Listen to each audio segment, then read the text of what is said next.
미스테리 범죄사건 파일의 신지우입니다. 영상을 보시기 전 좋아요와 구독 버튼을 클릭해 주시기 바랍니다. 알람을 설정해 주시면 매주 일요일 밤 9시에 진행되는 생방송에도 참여하실 수 있습니다. 이번엔 호주에서 발생한 사건을 소개해 드릴 차례인데요. 사진부터 보시죠. 아래에 색칠된 부분은 사우스 오스트레일리아주라고 합니다. 이 지역은 토지 대부분이 사막화되어 있어요. 농업이 활성화되지 못하는 곳이죠. 그래서 이 지역 사람들은 대도시인 시드니나 멜버른으로 이주하는 경우가 많다고 합니다. 유전이 발견된 적이 있어요. 그래서 공업화를 시도하려고 했지만 양이 너무 적었기 때문에 현재 소수의 공장과 쓰이지 않는 땅을 활용한 풍력발전소가 주된 호주에 많이 낙후되어 있는 지역이기도 하죠. 위의 사진은 사우스 오스트레일리아주를 확대한 일부분인데요. 해안가 근처에 노란색으로 써있는 스노우타운이라는 마을이 있습니다. 인구가 400명밖에 되지 않는 아주 작은 마을이죠. 이곳엔 제임스 블라사키스라는 이름의 남자아이가 살고 있었습니다. 제임스는 이곳에서 미혼모인 엄마와 아버지가 각각 다른 이복형인 데이비드 존슨, 트로이 유드와 함께 살고 있었어요. 제임스는 자기 아버지가 누구인지 평생 알지 못했다고 합니다. 그래서인지 제임스가 어릴 때부터 약간의 우울증을 앓고 있었어요. 자신보다 두세 살 많던 이복 형제들과 어울리지도 못하고 혼자 조용히 지내는 것을 더 좋아했다고 합니다. 자세하게 설명을 더 하자면은 제임스는 두 형처럼 친구들과 여러 명이 몰려다니며 장난이나 치는 행동을 한심하다고 생각하고 있었어요. 그래서 친구들과 어울리는 것을 거부했죠. 혼자 있는 편을 선택했던 것인데요. 당시 제임스는 다른 또래 남자아이들보다 더 사춘기를 심하게 앓고 있던 것으로 보입니다. 자신의 눈에는 모든 사람들이 구제불능의 쓰레기들처럼 느껴졌고요. 이때부터 불특정한 다수에게 알 수 없는 불만을 갖기 시작합니다. 어린 시절부터 제임스는 항상 아버지라는 존재와 부재에 대해서 많은 고민이 있었어요. 그래서 항상 성인 남자에 대한 환상을 가지고 있었죠. 예를 들어 이런 것들이에요. 강하고 거칠고 터프한 마초 성향의 남성에 대한 경외심 같은 것이 있었습니다. 이러한 남성이 자신을 지켜줬으면 하는 생각을 가지고 있었죠. 그렇게 생각을 가져오던 중 마침 제임스에게 좋은 소식이 들려왔습니다. 엄마에게 새 남자친구가 생긴 건데요. 남성의 이름은 존 번팅이라고 합니다. 호주 퀸즐랜드 출신이지만 1991년에 남호주로 내려왔고 1997년부터는 제임스의 엄마를 만나기 시작했어요. 존 번팅은 제임스가 평소 바래오던 그 아버지상을 가진 남자였습니다. 남성적이고 화통한 성격이었고 강한 사람이었죠. 마침 존도 세 아이들 중 막내인 제임스를 가장 좋아했다고 합니다. 제임스도 잘 따랐고요. 존과 어울리면서 이 사람이 엄마와 결혼해 자신의 진짜 아버지가 되었으면 하고 바라게 됩니다. 그렇게 1년간 친밀한 관계를 가지며 지내게 됐어요. 1998년 8월 어느 날이었는데 둘째 형인 트로이 유드와 그 친구들에게 심한 장난과 폭행을 당한 제임스가 저녁이 돼도 집으로 돌아가지 못하고 길거리에 앉아 있었던 겁니다. 이때 제임스를 발견한 존이 다가와서 말을 걸었어요. 제임스를 달래주기 위해 여러 이야기들을 했고 대화를 나눴습니다. 이때 존을 신뢰하고 있던 제임스가 이날 처음으로 누구에게도 말하지 않았던 자신의 비밀 한 가지를 존에게 털어놓습니다. 제임스의 이야기를 들은 존의 표정은 아주 심각할 정도로 어두워졌어요. 한참 동안 서로 말을 더 잇지 못했다고 합니다. 그렇게 한참 시간이 지난 뒤 어렵게 먼저 입을 연 것은 존이었다고 해요. 존은 앞으로 형과 친구들에게 괴롭힘을 당하지 않을 것이라고 제임스와 약속했고요. 이 말을 들은 제임스는 집으로 돌아갑니다. 그렇게 이날 하루가 끝이 났죠. 이날 밤 사건이 벌어집니다. 제임스와 존이 대화를 한 그날 3명의 남성이 밤에 몰래 제임스의 집을 침입했던 거예요. 가족 중 제임스만 이 낯선 자들의 침입을 눈치챘다고 합니다. 숨어서 그들을 지켜보고 있었어요. 아마 겁에 질려서 아무 소리도 내지 못했던 것 같은데요. 이 침입자들은 금품을 노린 강도가 아니었고요. 엄마를 노리고 들어온 성범죄자들도 아니었어요. 세 남성들은 제임스의 둘째 형인 트로이 유드의 방으로 들어가 자고 있던 트로이를 폭행합니다. 침대에 피가 튈 정도의 아주 심각한 구타였어요. 성인 남자들의 폭행에 무방비로 당한 트로이가 정신을 잃습니다. 그러자 침입자들은 기절한 트로이를 데리고 집 밖을 빠져나갔어요. 제임스는 이 모든 상황을 가만히 지켜만 보고 있었습니다. 여기서 이상한 일이 발생하는데요. 상황이 끝나고 남자들이 집을 떠나려고 할 때 제임스가 이 침입자 중 한 사람을 향해 웃으며 손을 흔드는 것이었습니다. 그러자 그 남자도 제임스를 쳐다보며 손을 흔들었고요.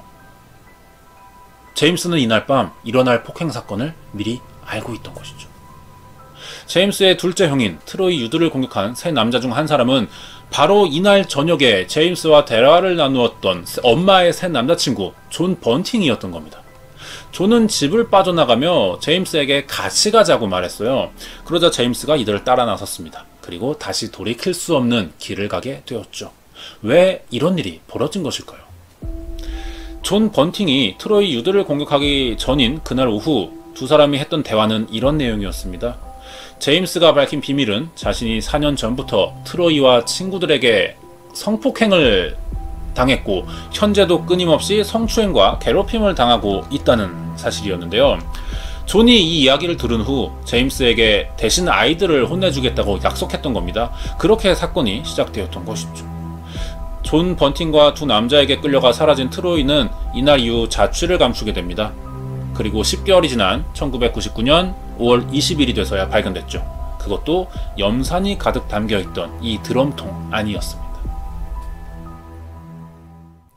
1999년 5월 20일 사건이 일어난 스노우타운에서 2시간 거리 정도에 있는 애들레이드 북쪽에서 실종된 지 6개월째인 37살의 여성을 찾고 있던 호주 경찰은 유력한 용의자의 차량을 뒤쫓아 스노우타운까지 오게 됩니다.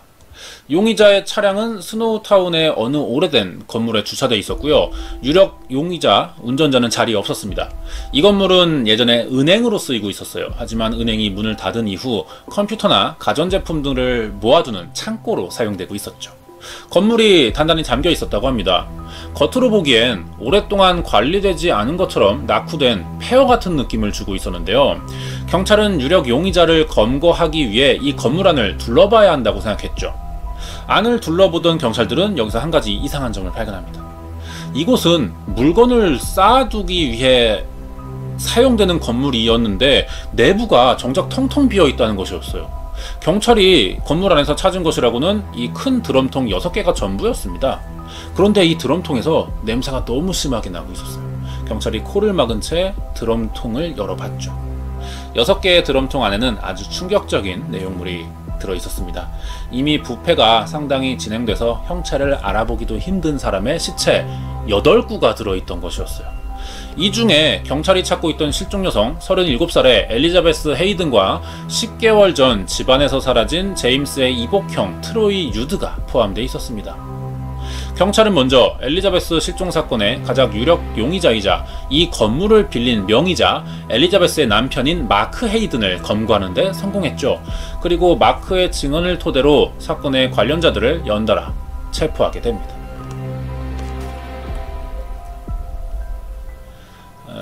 위에 있는 사진에 수갑을 안 차고 있는 사람은 교도관이에요. 자, 왼쪽부터 순서대로 마크 헤이먼, 두 번째 존 번팅, 네 번째 로버트 와그너라고 합니다. 공범이죠. 그리고 마지막 제임스 블라사키스입니다. 제임스의 말로 존 번팅이 범행을 저질렀고 공범을 결성했어요. 이 네 사람은 1992년부터 사건이 드러난 1999년까지 7년간 남호주의 메인 도시인 애들레이드 북쪽 지역에서 총 12명의 사람을 살해한 뒤 그중 8구의 시신을 염산이 담긴 드럼통에 담아서 스노우타운의 건물에 보관하고 있었던 겁니다. 남은 4구의 시신은 근처에 살고 있던 존 번팅의 집 뒷마당에서 발견되었죠. 이 사건은 1999년 5월 21일 뉴스를 통해 전 지역을 경악하게 만들었고 고작 인구수 400명밖에 되지 않는 작은 도시인 스노우타운이 죽음의 마을이라는 별명이 붙은 사건으로 흔히 스노우타운 연쇄살인 사건으로 불리고요. 더 바디스 인 베럴스 드럼통에 담긴 시신들이라는 이름으로도 불리고 있습니다. 지금부터 스노우타운 연쇄살인 사건의 내막을 자세히 알아보도록 하겠습니다.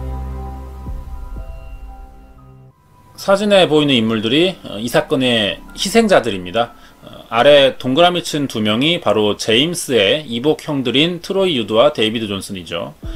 존 번팅과 공범이 된 로버트 와그너, 마크 헤이든, 그리고 양아들인 제임스 블라사키스에게 살해당한 12명 중 대다수에게는 공통점이 있었어요. 피해자들 사이에서 공통점이 발견된다는 것은 이들에게 죽어야만 하는 범인들만의 특별한 이유가 있다는 뜻이 되는데요. 예를 들자면 화성연쇄살인 사건의 피해자들은 모두 여성이었습니다. 연령대가 노인부터 중학생까지 다양했지만 모두 착용하고 있던 여성 속옷으로 결박당했고 성기훼손도 있었죠. 곧 범인은 여성에 대한 뒤틀린 사고를 가지고 있다는 것을 알 수가 있습니다. 이런 식으로 피해자들 사이의 공통점을 파악해낸다면 범인의 윤곽을 그리는데 큰 도움이 되죠. 피해자들은 동성연애자이거나 어린아이들을 성폭행한 적이 있는 소아성애자들이었습니다. 사건의 주범인 존 번팅을 알아봐야겠죠. 1966년 호주 퀸즐랜드에 나라라고 하는 작은 섬이 있습니다. 여기서 태어나는데요. 스노우타운보다 더 외지고 고립된 시골이었죠. 8살의 형에게 성폭행을 당한 적이 있었다고 합니다. 그러니까 제임스의 이야기를 듣고 그날 바로 트로이를 살해한 이유를 여기서 찾아볼 수가 있죠. 그 뒤로 소아성애자와 동성연애자에 대한 극도의 혐오감과 증오를 가지게 됐고요. 스스로를 지키기 위해 폭력적이고 거친 성격으로 변하게 됩니다. 성인이 되면서 가축을 도살하는 직업을 갖게 되었어요. 이때 직업 특성상 폭력에 대한 해소감이 있었는지 이 직업에 대해 아주 만족하며 살았다고 합니다. 25살이 되던 해는 1991년이에요. 이때 존이 고향인 퀸즐랜드를 떠나서 남호주로 이사를 했습니다. 그곳에서 이웃 주민이던 로버트 와그너와 친분을 쌓으며 생활했죠. 그러던 중 1년 후인 1992년 존 번팅의 첫 살인이 시작됩니다. 희생자는 클린턴 트레지스라는 이름의 사회복지사였어요. 클린턴이 어린 남자아이들을 원하던 소아성애자였습니다. 그래서 아이들과 성관계 맺은 것과 자신의 성 정체성에 대해서 존 번팅에게 이야기를 했던 것이죠. 이 말을 듣다 화가 난 존이 결국 창고에서 삽을 꺼내와 클린턴의 머리를 내리쳐 살해하게 됩니다. 자신도 예상치 못한 첫 살인에 당황한 존은 친한 이웃인 로버트 와그너에게 도움을 청했어요.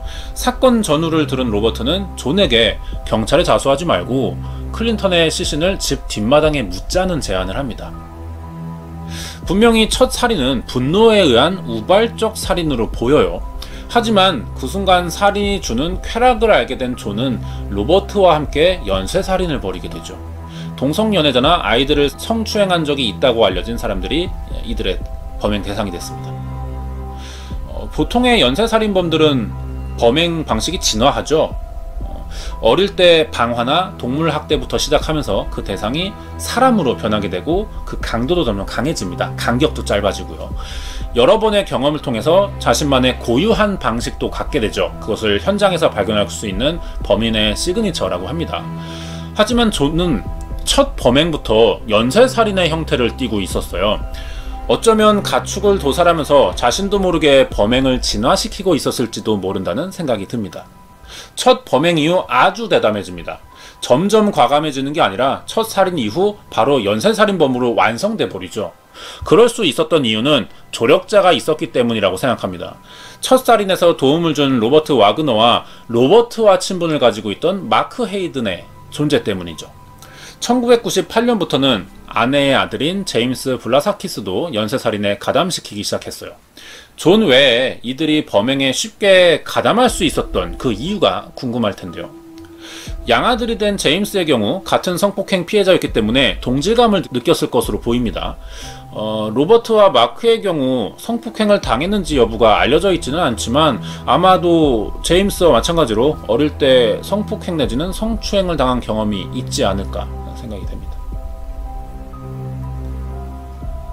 처음 몇 년간은 피해자들의 시신을 자신이 살고 있는 존 번팅의 집 뒷마당에 묻는 식으로 사건을 숨겨오고 있었어요. 하지만 1998년에 공범인 마크 헤이든이 그 문제 스노우타운 은행 건물을 임대한 이후 그곳에 시신과 염산이 담겨있는 드럼통을 보관하기 시작했던 거죠. 이들은 피해자를 납치하면서 주로 존 번팅의 집이나 피해자의 집에서 살인을 저질러 왔어요. 온몸을 결박해두고 벤치나 톱, 전기 충격기 등의 도구를 사용해 고문한 뒤 칼로 찌르거나 총으로 쏴 살해합니다. 피해자의 목숨을 끊기 전 고문을 했다는 것은 어릴 때 자신이 성폭행을 당하던 그 고통의 기억이 떠올랐기 때문이라고 생각되는데요. 내가 당한 일을 너희들이 똑같이 저지르고 있으니 죽어 마땅하다. 하지만 그 전에 내가 받은 고통을 느껴보고 죽어라 라는 심리로 해석됩니다. 이들 손에 살해된 사람의 숫자는 총 12명이에요. 대부분이 자신들의 주변 지인이거나 가족 아니면 이웃 사람이었습니다. 이 중 따로 다뤄야 하는 사건이 하나 있는데요. 이 네 사람에게 가장 마지막에 살해된 남성의 살인사건은 1999년 5월 9일에 발생합니다. 그전과 같은 살인사건으로만 끝나지는 않았다고 하는데요. 어떤 일이 있었는지 알아보겠습니다. 사진 속 남성이 마지막 희생자이자 마지막에 공범으로 가담하게 된 제임스의 또 다른 이복형인 데이비드 존슨입니다. 데이비드는 존 번팅과 일당들이 그렇게 혐오하는 동성연애자도 아니고요. 아이들을 성폭행하거나 성추행한 적도 없었어요. 그런데 제임스가 존과 다른 범인들에게 이 형인 데이비드는 이전에 자신에게 거짓말로 컴퓨터 부품을 비싸게 판 사기꾼이니 꼭 죽여야 한다고 설득을 한 겁니다. 결국 이들은 제임스의 부탁대로 데이비드를 살해하기로 했죠. 1999년 5월 9일이었어요. 제임스는 형인 데이비드에게 할 말이 있다면서 그 문제의 스노우타운 건물로 불러냅니다. 그곳에서 데이빗은 범인들의 공격을 받고 사망하게 됐죠. 그런데 여기서 범행이 끝나지 않습니다. 존은 이전에 자신의 직업이었던 도축 경험을 살려서 데이비드의 시신을 해체해버린 것이었어요. 그리고 시신 일부를 다같이 요리해 먹었죠. 거기에 제임스는 이 데이빗의 친구들에게 가서 고기라고 속여 먹였다는 기록도 남아 있습니다. 또 다른 차이점을 찾자면 그 전까지 11명의 피해자들은 존 번팅의 집이나 피해자 집에서 살해된 후 그 스노우타운의 건물로 옮겨졌어요. 범행 장소와 유기 장소가 매번 분리된 상태에서 범행을 저질러 왔는데 이번 데이비드 존슨은 유기 장소로만 사용하던 스노우타운에서 살해된 유일한 피해자라는 점입니다. 동성연애나 아이를 성폭행하지도 않았는데 범행 대상으로 삼았고 살해 후 식인까지 했어요.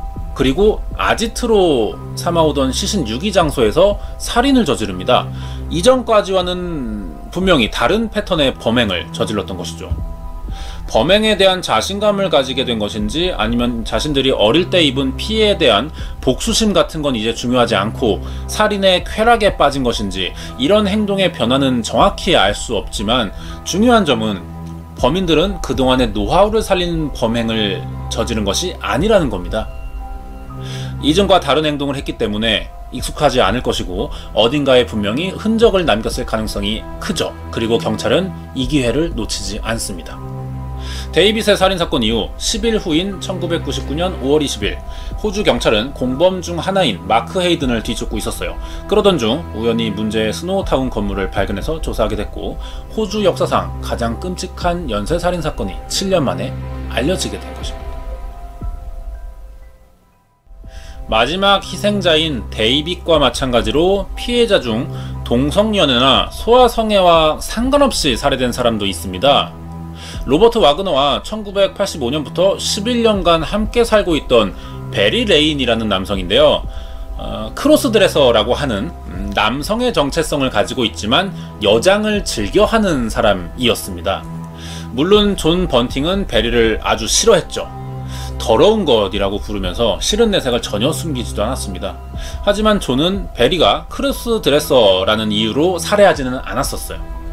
같은 이유로 살인에 직접 참여하지는 않았지만 매번 시신 유기를 도운 공범인 마크 헤이든의 부인 엘리자베스의 경우에도 동성연애자나 소아성애자가 아니었어요. 하지만 존 번팅과 로버트 와그너의 목숨을 잃었죠. 이들이 살해된 이유는 호주 정부의 생활보조지원금 때문이었습니다. 피해자는 모두 범인들과 가족이거나 가까운 친구 사이였기 때문에 이들 앞으로 지급되는 보조금들을 가로채는 것이 가능했었죠. 이들이 사람을 살해한 후 빼앗은 보조금은 97,200달러 정도입니다. 우리 돈으로는 9천만원 상당의 돈이죠. 이들의 살인 동기를 오로지 돈 때문만이라고 보기는 어렵지만 중요한 점은 동성애자나 소아성애자를 처단한다는 목표가 핑계일 뿐이고 그저 자신들이 원하는 것을 얻기 위해 살인을 했다는 점이죠. 이상 성욕을 가진 사람들을 처단한다는 것이 살인의 정당화가 될 수는 없겠지만 이들은 그마저도 제대로 지키지 않았던 것 같습니다. 1999년 5월 20일 경찰 조사로 사건이 발각되면서 마크 헤이든의 검거를 시작으로 바로 다음날 존 번팅과 일당들이 모두 검거됩니다. 무려 4년간 수많은 호주 경찰이 이 조사에 투입되었고 검거 후 다시 4년간 4사람의 재판이 12번이나 열렸을 정도로 이 스노우타운 연쇄살인 사건은 호주 전 지역에 관심을 받고 있었는데요. 최종 재판이 2003년 9월 8일에 열렸습니다. 주범인 존 번팅은 한 건에 대해 증거 부족으로 무혐의 처분을 받았지만 다른 11번의 사건에서는 모두 살인 혐의가 유죄로 인정되어서 호주 법정 최고형인 가석방 없는 종신형을 선고받았죠. 마지막 재판에서 존은 사회와 정부가 소아 성폭행범, 동성연애자들에게 너무 관대해서 자신들이 대신 벌을 준 것이기 때문에 정부는 우리에게 고마워해야 한다는 주장을 했어요. 하지만 그렇다고 해서 살인이 정당화될 수는 없죠. 그리고 생활보조금을 가로채기 위해 사람을 살해한 이유는 제대로 설명도 하지 못했습니다.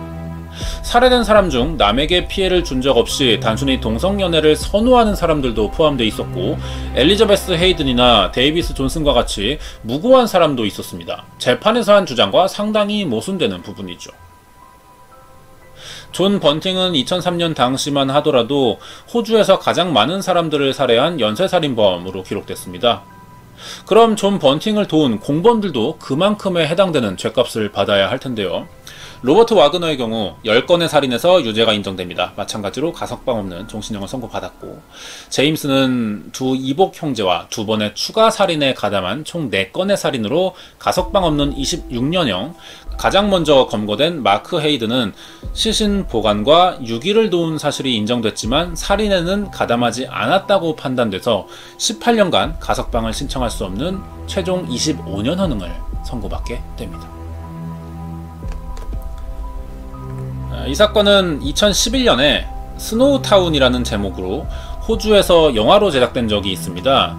사건을 더 자세히 알고 싶으신 분들은 한번 영화를 보시는 게 전체 흐름을 이해하는 데 도움이 될 것 같습니다.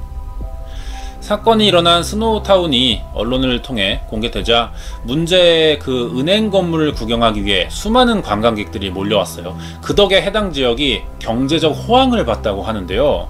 하지만 동시에 범죄도시라는 별명까지 따라붙게 됐죠. 이 사진은 당시 스노우타운의 한 기념품 가게에서 팔았다는 기념품의 일부입니다. 드럼통 안에 사람이 담겨 있네요. 예전에 우리나라에서는 그 탈옥수 신창원이 검거 당시 입고 있던 티셔츠를 판매했다가 논란이 된 적이 있어요. 한국에서는 상상하기 힘든 일입니다. 서양의 자본주의 시장이 우리나라보다 좀 더 냉정해 보이는 게 사실이네요. 이번 내용은 여기까지입니다. 영상이 마음에 드셨다면 좋아요와 구독 부탁드립니다. 여기까지가 1992년부터 7년간 벌어진 호주 스노우타운 연쇄살인 사건이었습니다.